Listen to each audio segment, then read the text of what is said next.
Hello everyone, welcome to Global Online. This is Ankita Sood. So students, Madhya Pradesh set paper 1 का most expected topic आज हम cover करेंगे जिसका नाम है characteristics of a good research. यानी कि अपनी रिसर्च को अच्छा बनाने के लिए उसमें क्या क्या पॉइंट्स को आपको ऐड करना चाहिए, किन किन चीज़ों का आपको ध्यान रखना चाहिए और इसके क्या कैरेक्टरिस्टिक्स होते हैं जो कि 100% एग्जाम में पूछे जाएंगे। तो इन सभी चीज़ों को हम डिटेल में इस वीडियो में देखेंगे। तो आप सभी स्टूडेंट्स इस सेशन में एंड तक बने रहिएगा। तो पेपर वन प्रेपरेशन के लिए एक कंप्लीट कोर्स हमने लॉन्च किया है जिसमें कि 100% सिलेक्शन की मैं आपको गारंटी देती हूँ।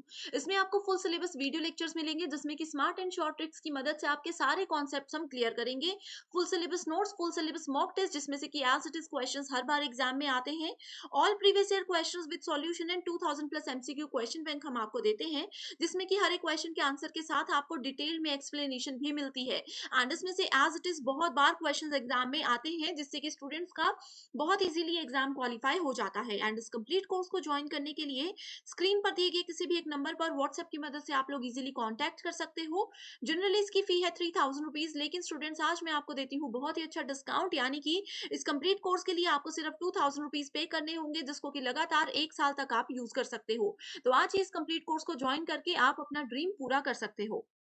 पेपर वन कंप्लीट कोर्स को ज्वाइन करने के लिए आप ग्लोबल ऑनलाइन ऐप को भी डाउनलोड कर सकते हो, जो कि बिल्कुल फ्री ऐप है। इसका लिंक डिस्क्रिप्शन बॉक्स में मिल जाएगा। ऐप डाउनलोड करने के बाद स्टोर सेक्शन पे जा करके सर्च बार में आपको लिखना है Madhya Pradesh set exam 2023। Then आपके सामने इसका ओवरव्यू आ जाएगा जो कि ऑलरेडी हम डिस्कस कर चुके हैं। देन आपको जाना है इसके कंटेंट सेक्शन पर। यहाँ पर आप देख सकते हो full syllabus mock test, 2000 plus MCQ PDF and आपको यूनिट वाइज सेपरेट फोल्डर्स मिल जाएंगे जिसमें कि एग्जाम ओरिएंटेड वे में यहाँ पे video lectures and notes available है। यहाँ पे अगर किसी भी यूनिट पे अगर आप डायरेक्टली क्लिक करते हो तो आपको theory lectures, MCQ lectures, full syllabus notes and test series मिलती है, जो कि डेफिनेटली आपके फर्स्ट अटेम्प्ट में भी इस एग्जाम में अच्छा स्कोर करने में आपको मदद करेगा। जैसा कि आज का हमारा टॉपिक है characteristics of a good research. एक अच्छा रिसर्च कब होता है? मैंने आप लोगों को बताया है कि रिसर्च का मतलब है कि किसी एक टॉपिक पे बार बार सर्च करना। कोई एक प्रॉब्लम है, उसके बारे में उसका सॉल्यूशन अगर हम लोग ढूंढना चाहते हैं तो उसको रिसर्च बोला जाता है। तो रिसर्च के एक अच्छे रिसर्च के कैरेक्टरिस्टिक्स हैं कि ये रेलेवेंट होना चाहिए। यानी कि जो भी हमारा टॉपिक है, ठीक है, जो भी प्रॉब्लम हम लोगों ने फॉर्मुलेट किया है उसी से रेलेवेंट रिसर्च हमें करना चाहिए। ये टॉपिक क्यों ऐड किया गया है? क्योंकि कई बार क्या होता है, स्टूडेंट्स का जो रिसर्च का प्रॉब्लम है, जो थीम है वो कुछ और होता है, लेकिन रिसर्च करते करते वो एंड में कहीं और ही एंड पे पहुंच जाते हैं। ठीक है, रेलेवेंट होना चाहिए आप लोगों का रिसर्च। ठीक है, ये जितने भी कैरेक्टरिस्टिक्स हैं ये वन वर्ड कैरेक्टरिस्टिक्स हैं, आपको इनको भी याद रखना है, ये बहुत इंपॉर्टेंट है। ठीक है, इसके अलावा और भी कैरेक्टरिस्टिक्स हैं जो कि स्टेटमेंट कैरेक्टरिस्टिक्स हैं, वो भी हम लोग नेक्स्ट स्लाइड में डिस्कस करने वाले हैं। नेक्स्ट आता है empirical research, logical research, cyclic होनी चाहिए, एनालिटिकल होनी चाहिए, क्रिटिकल होनी चाहिए, मैथडोलॉजिकल होनी चाहिए, रेप्लिकेबल होनी चाहिए, फिजिबल होनी चाहिए। ठीक है, एक और इम्पॉर्टेंट बात मैं आप लोगों को बताती हूँ कि एग्जाम में कैरेक्टरिस्टिक्स से किस तरह के क्वेश्चंस आते हैं। आप लोगों को बोला होगा कि गिवन 6 स्टेटमेंट्स हैं। ठीक है, यहाँ पे आपको बताना होगा कि इसमें से करेक्ट जो कैरेक्टरिस्टिक्स हैं रिसर्च की उनको सेलेक्ट कीजिए। तो यहाँ पे ऑप्शंस दिए होंगे, आप लोगों ने बताना है कौन कौन सी करेक्ट है। जैसे कि अगर एथिकल लिखा होगा तो करेक्ट होगी, अगर वहाँ पे अनएथिकल लिखा होगा तो वो इनकरेक्ट होगी। ठीक है, इस तरह से आपको इन चीज़ों को याद रखना है। अब बात करते हैं कैरेक्टरिस्टिक्स में एक और पॉइंट आता है, the research should focus on priority problems. Priority problems का क्या मतलब होता है? अब जैसे मान लीजिए, अगेन मैं सोशल वर्क का एग्जाम्पल लेकर चलती हूँ। ठीक है, सोशल वर्क में आप लोगों को पता होगा कि बहुत सारे प्रॉब्लम्स होते हैं, सोसाइटी में हम बहुत सारे प्रॉब्लम्स फेस करते हैं।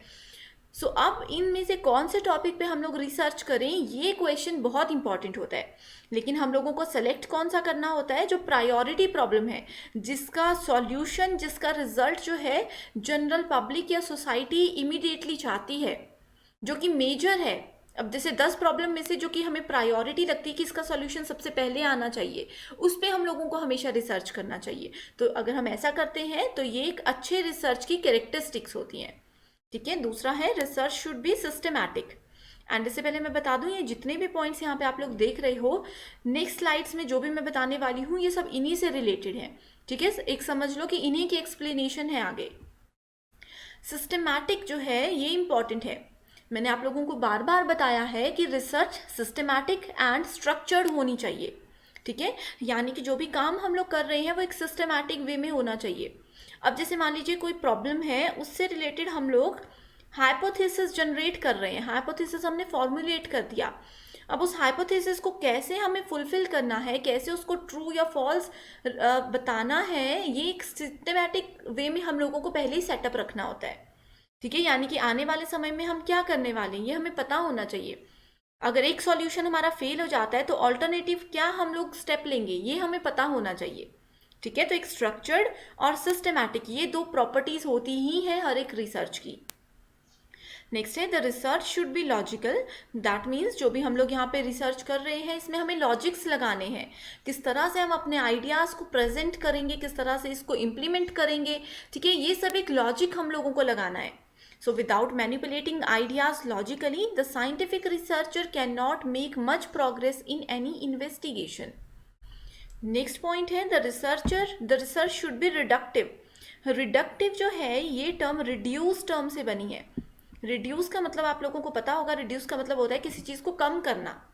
इसका मतलब ये है कि अगर कोई फाइंडिंग्स है, ठीक है, मान लीजिए कि कोई एक प्रॉब्लम है, उसका सॉल्यूशन मुझे मिल गया है, कोई और रिसर्चर है वो भी इसी प्रॉब्लम का सॉल्यूशन ढूंढ रहा है, तो हमें उसको ये अपना सॉल्यूशन शेयर कर देना चाहिए।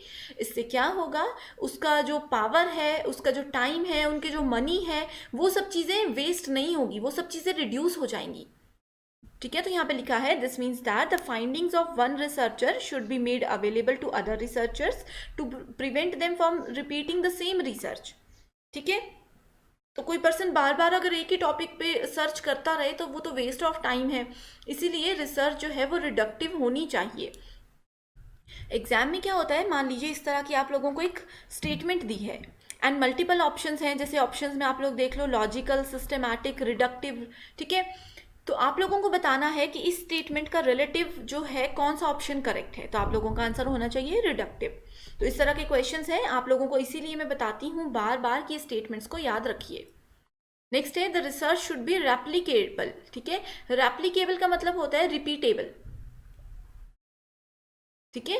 इसका मतलब ये है कि जो भी फाइंडिंग्स है, जो भी एक बार हम लोगों ने रिसर्च फाइंडिंग्स कर ली, पहले किसी ने किसी प्रॉब्लम का सॉल्यूशन दे दिया था, उसको अगर हम लोग नए एनवायरनमेंट में थोड़ी डिफरेंट सेटिंग के साथ नए ग्रुप में अगर इम्प्लीमेंट करना चाहते हैं तो वो हो जाए, ऐसी रिसर्च फाइंडिंग्स हमें लेकर आनी चाहिए।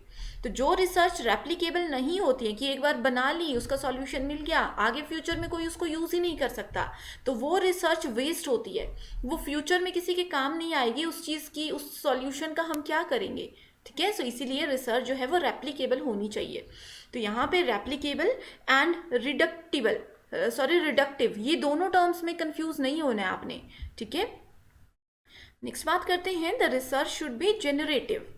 सो जो रिसर्च है ये जनरेट कर सके नए आइडियाज़ को, हमारे रिसर्च में कोई नया आइडिया हमें मिले, हमारे रिसर्च में वैल्यू ऐड ऑन हो, ठीक है। इन सब चीज़ों के लिए रिसर्च को जनरेटिव होना चाहिए।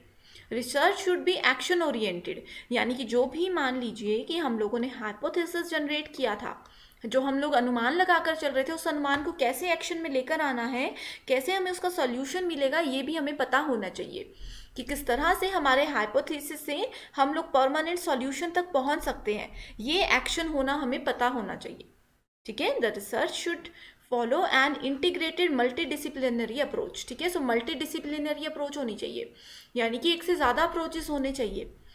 एक प्रॉब्लम का अगर एक सॉल्यूशन है, मान लीजिए 10 डेज तक हमें इस सॉल्यूशन पे काम करना है, अगर हम ये भी लेकर चलना चाहिए साथ में कि अगर ये सॉल्यूशन लास्ट मोमेंट पे काम नहीं किया तो दूसरा ऑल्टरनेटिव सॉल्यूशन हमारे पास क्या है, दैट इज़ वेरी इंपॉर्टेंट, ठीक है। नेक्स्ट है research should B participatory involving all parties concerned at all stages of the study, ठीक है। सो जितने भी लोग हैं, जैसे रिसर्च अगर हम लोग टीम में कर रहे हैं तो वो पार्टिसिपेटरी होनी चाहिए, कि हर एक फेज दूसरे फेज पे डिपेंडेंट होना चाहिए, वो इक्वल लेवल पे काम करने चाहिए। The research must B relatively simple, timely, time bound, employing a comparatively simple design, ठीक है। टाइम बाउंड से हमारा क्या मतलब है, टाइम बाउंड का मतलब होता है मान लीजिए एक हाइपोथेसिस है, उसका हम लोग लेकर चल रहे हैं, उसका सॉल्यूशन हम ढूंढ रहे हैं, तो ऐसा नहीं है कि उसके सॉल्यूशन ढूंढने में ही हम लोग 1 मंथ या 2 मंथ लगा दें, ठीक है। टाइम बाउंड का मतलब है कि हम बोलेंगे इस हाइपोथेसिस में मैं 10 डेज दूंगी, अगर 10 डेज में इसका सॉल्यूशन मिल गया, ये हाइपोथेसिस हमारा जो है राइट डायरेक्शन में जाएगा, तो ही हम इस पे काम करेंगे, अदरवाइज आफ्टर 10 डेज मैं दूसरे हाइपोथेसिस या दूसरे आइडिया पे काम करूंगी। तो ये टाइम बाउंड लेकर चलना है, अदरवाइज कभी भी हम लोग जो है रिसर्च एक सक्सेसफुल रिसर्चर नहीं बन सकते हैं। Research must be as much cost effective as possible. So जितना कम मनी हम इसमें यूज़ करेंगे उतना अच्छा होता है एक रिसर्चर के लिए, ठीक है। So multiple the results of the research should be presented in formats most useful for administrators, decision makers, business managers और कम्युनिटी मेंबर्स, ठीक है। इसका मतलब ये है कि रिसर्च जो करेंगे उसको ऐसे फॉर्मेट में हमें प्रेजेंट करना है कि आने वाले समय में यानी कि फ्यूचर में कोई एडमिनिस्ट्रेटर, कोई डिसीजन मेकर या कोई नया रिसर्चर जो है अगर इसको यूज़ करना चाहे, इसकी हेल्प लेना चाहे, तो वो इजीली इसकी हेल्प ले सकते हैं, ठीक है। सो इस तरह से हमें हमारे रिसर्च प्रपोजल को प्रेजेंट करना चाहिए, ठीक है। सो स्टूडेंट्स आज के लिए सिर्फ इतना ही। आई होप ये पूरा कॉन्सेप्ट आप लोगों को समझ आ गया है, एग्जामिनेशन पॉइंट ऑफ व्यू से बहुत ही ज़्यादा इंपॉर्टेंट है। इसके साथ ही मैं आप लोगों को ये भी बताना चाहती हूँ कि नेक्स्ट डे से हम लोग जो है MCQ सीरीज शुरू करने वाले हैं, जिसमें हम लोग प्रीवियस ईयर क्वेश्चंस लेकर आएंगे। वो क्वेश्चंस आप लोगों की प्रिपरेशन में बहुत ज़्यादा आपकी हेल्प करने वाले हैं। आज के लिए सिर्फ इतना ही। Thank you so much for watching this video and I wish you all the very best.